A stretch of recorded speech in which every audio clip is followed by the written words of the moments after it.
നിങ്ങൾക്ക് ഈ KFCയുടെ പിന്നിലുള്ള കഥ അറിയാം? KFCന്റെ പിന്നിൽ കഥ ഉണ്ടെന്നറിയാം, പക്ഷെ കഥ എന്താണെന്നറിയില്ല. ആ KFCയുടെ വേക്കിൽ ഒരു മനുഷ്യന്റെ ജീവിത ചരിത്രം കൂടിയുണ്ട്. നമ്മളെ ഫോട്ടോ കാണുന്ന അദ്ദേഹത്തിന്റെ 40-ാം വയസ്സിൽ എല്ലാ തൊഴിലും പോയി.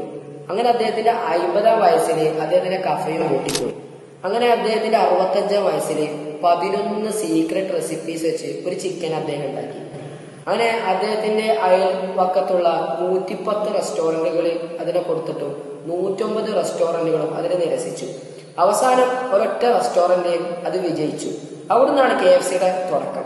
1964 അദ്ദേഹത്തിന്റെ 75-ാം വയസ്സിൽ 600-ൽ പരം ഫ്രാൻസിസായി മാറി.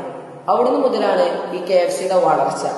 അങ്ങനെ അദ്ദേഹം വളർന്നെന്ന് മനസ്സിലാക്കിയപ്പോൾ $2 മില്യൺ ആ കമ്പനി വിറ്റു. പക്ഷെ ഇന്നും ആ കമ്പനി അദ്ദേഹത്തിന്റെ മുദ്രണത്തെ കൊണ്ടു നടക്കുകയാണ്. നാം മനസ്സിലാക്കേണ്ടത് ഇന്ന് ലോകത്തുള്ളതിൽ 150-ൽ പരം രാജ്യങ്ങളിലും KFC വിൽക്കുന്നുണ്ട്. അത് മാത്രമല്ല 1 കോടി സാധനങ്ങൾ ഒരു ദിവസം വിറ്റുപോകുന്ന ഒരു വലിയ എംപയറും കൂടി ആയി മാറി. ഇതാണ് KFCയുടെ കഥ. അപ്പൊ ഈ കഥ പറയുന്നത് ഒരു ചിക്കൻ റെസിപ്പിന്റെ കഥ മാത്രമല്ല, തിരിച്ചുവരവിന്റെയും അതുപോലെ തന്നെ ആത്മവിശ്വാസത്തിന്റെ ആയുസിന്റെയും ഒക്കെ ഒരു കഥയാണ്.